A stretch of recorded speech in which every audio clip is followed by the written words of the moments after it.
Di sebuah kampung kecil di subdusun Pematang Teratai, Dusun Pematang Naning, lahirlah seorang anak bernama Syarif dari ayah Satimin dan ibu Saliyah.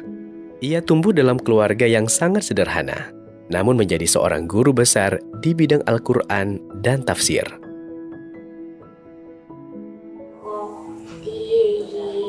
Syarif sejak kecil telah menunjukkan ketertarikan pada Al-Quran. Bakatnya terlihat sejak pertama kali membaca Al-Quran. Tidak perlu lama untuk mengenal huruf hijaiyah dan membaca Al-Quran dengan lancar. Syarif itu asal pertama ngaji saya nih. Saya asal tamat Iqra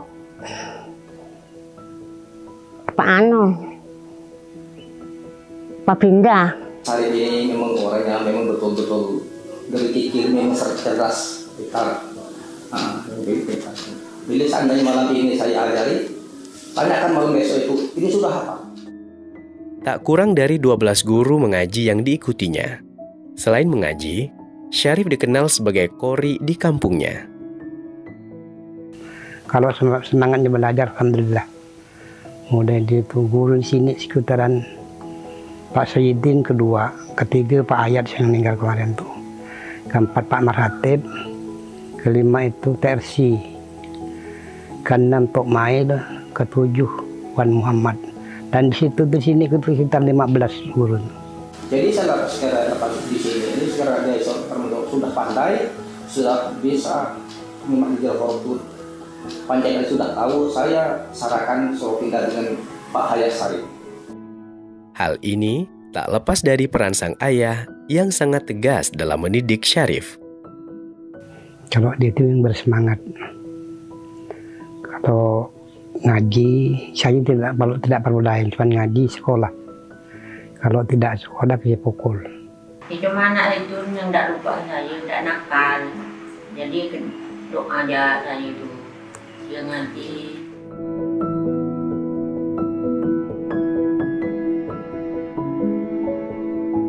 Syarif memulai pendidikan sekolah dasar pada usia 8 tahun.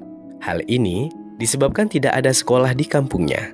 Di SDN Pematang Naning Ketapang, ia merupakan siswa yang sangat berprestasi.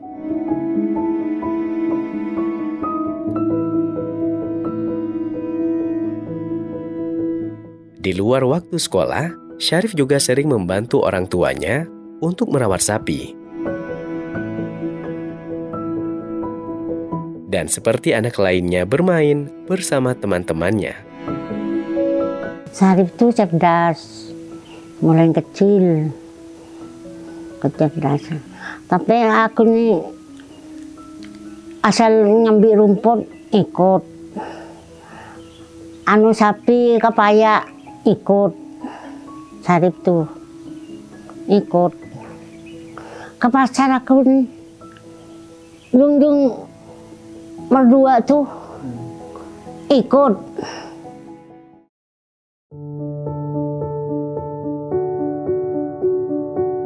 Dalam mimpi masa kecilnya, Syarif bercita-cita melanjutkan pendidikan ke pondok pesantren di Jawa atau Madura. Namun keterbatasan ekonomi mengubah jalannya. Syarif melanjutkan pendidikannya ke MTSN Ketapang. Semangatnya dalam belajar membuat Syarif bisa melalui beragam tantangan. Mulai dari jarak yang jauh, harus menyeberangi Sungai Pawan, hingga menginap di rumah gurunya. Yang saya ingat itu anak ini sangat bersahaja. Artinya dengan kondisi kehidupan orang tua seperti yang ada waktu itu, tapi beliau ini masih tegar untuk sekolah gitu. Bahkan sempat ya ngumpul juga dengan saya gitu. Jadi waktu itu saya belum kawin karena beliau ini pulang pergi ke rumah itu dari sekolah itu cukup jauh, belum ada jembatan, dan nyebrang pakai sampan waktu itu di Penambangan itu. Jadi kadang-kadang nginap dengan saya gitu. Beliau. Karena yang saya tahu salah satu guru beliau itu masih keluarga saya juga, Pak Yai Hayat Syarif, sekarang beliau sudah wafat itu. Nah, dari situlah beliau mengenal kitab-kitab dasar seperti Safinatun Najah, Kifayatul Awam, ya. Sehingga memang ketika sekolah kebetulan di Sanawiyah, beliau memang punya karakteristik yang lain dari teman-temannya gitu loh. Pendidikan terus berlanjut. Kini Syarif merantau ke ibu kota Provinsi Kalimantan Barat. Dengan berbekal prestasi, Syarif dapat melanjutkan pendidikan di PGAN Pontianak. Syarif dikenal baik oleh teman-temannya. Dr. Syarif itu sepertinya awalnya itu biasa-biasa saja, dan sama seperti saya juga dari kalangan Madura, dan saya untuk titik di atas sekarang ini sehingga menjadi profesor itu saya pribadi sebagai sesama Madura itu sangat bangga sekali. Di saat beliau di PGA itu beliau terkenal dengan sebagai kori ya, kori-kori terbaik. Alhamdulillah memang beliau pintar, pandai. Prestasinya terus berlanjut hingga membuka jalan menuju strata 1 di Fakultas Tarbiyah IAIN Syarif Hidayatullah Cabang Pontianak pada tahun 1991. Syarif memilih jurusan Bahasa Arab, mengikuti saran ayahnya. Prestasi di perkuliahan membawanya menjadi dosen PNS di alma maternya. Dengan semangat dan usaha keras, Syarif meraih gelar sarjana agama. Ya, dari dulu memang beliau adalah seorang yang ulet, gigih, dan sekaligus unik. Beliau itu sangat memberi motivasi kepada teman-teman yang sekiranya ada kendala ketika menyusun skripsi dengan tulisan berbahasa Arab pakai manual. Proses pembelajaran kami memang Pak Syarif kelihatan menonjol dengan keuletan dan kegigihan beliau untuk segala hal.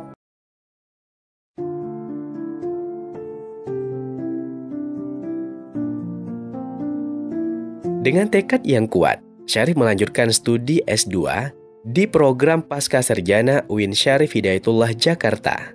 Untuk membiayai kebutuhan hidupnya, Syarif bekerja keras sebagai tukang ojek payung di Tanah Abang dan kuli panggul kabel di Glodok. Saya mengenal Pak Syarif itu sudah lama ya. Sejak saya kuliah S2 di SPS UIN Jakarta. Itu kami sama-sama mengambil tafsir hadis. Beliau ini yang saya kenal adalah orang yang sangat talented, hard working person gitu ya. Sangat pekerja keras. Dan tipenya Bang Syarif ini kalau dia saya lihat dari dulu, kalau udah ada keinginannya, itu dia kejar terus. Jadi orang yang pantang menyerah. Beliau ini kalau belum sampai pada satu tujuan yang memang dia cita-citakan, dan itu menurut saya adalah sebuah impian dia nggak akan pernah menyerah.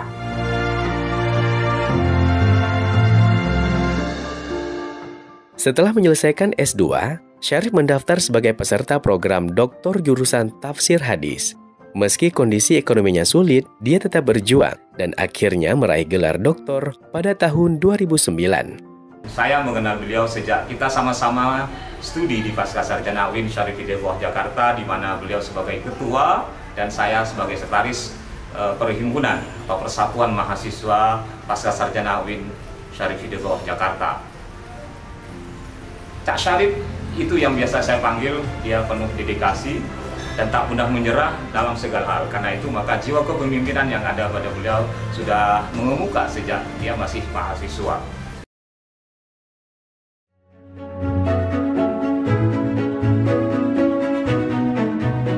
Syarif memulai karirnya sebagai dosen dan terus meniti karir di dunia akademis, hingga menjadi rektor dengan berbagai karya. Satu di antara karyanya adalah yang populer berjudul Wujud di Balik Teks.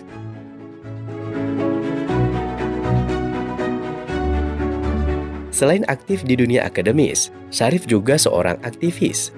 Dari gerakan pramuka dan OSIS di masa sekolah, hingga terlibat dalam organisasi-organisasi keagamaan dan kemasyarakatan setelah menjadi akademisi. Terbukti saat ini, Syarif menjadi Ketua PWNU Kalimantan Barat. Semua pencapaian ini tidak lepas dari dukungan orang tua, istri, dan anak. Ayah tuh orangnya optimis, terus rajin, tekun gitu. Ayah tuh selalu ngajarin buat anak-anaknya mandiri.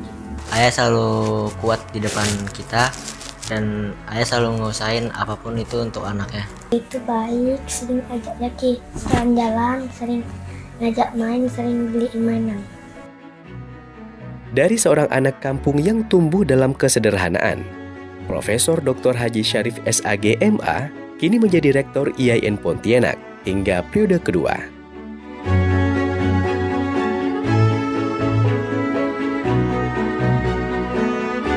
Perjalanan hidupnya penuh perjuangan dan beliau tetap bersyukur kepada semua pihak yang telah mendukungnya.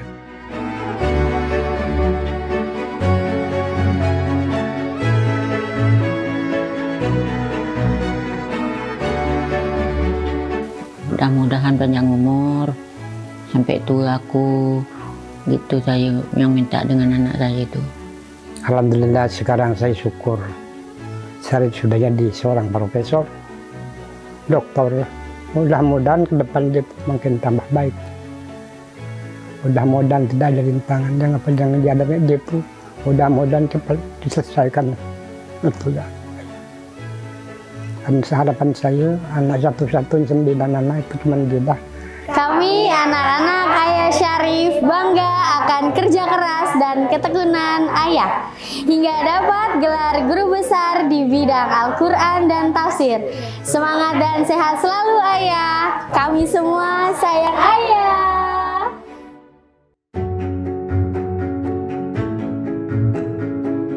Semoga kisah hidup Profesor Dr. Haji Syarif SAG MA menjadi inspirasi bagi banyak orang.